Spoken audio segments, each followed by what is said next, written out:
नमस्कार मित्रों।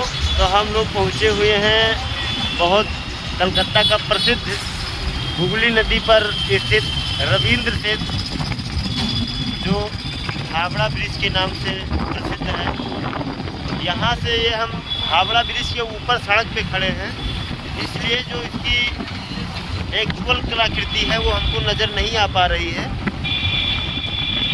तो ये अंग्रेज़ों के द्वारा बनाया गया दोस्तों कैंटिलीवर के मॉडल पे बनाया गया है। विज्ञान में एक आता है कैंटिलीवर, जिसका सिरा एक खाली रहता है और दूसरे सिरे से एक सिरे से रोक लगा के दूसरी जगह लटका दिया जाता है।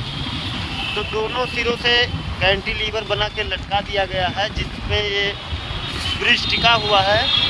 इस ब्रिज में कहीं भी नट बोल्ट नहीं लगा हुआ है। सारे जगह जहाँ लगाए गए हैं, पीछे आप देख लें रिबिट का प्रयोग किया गया है, रिबिट लगाए गए हैं।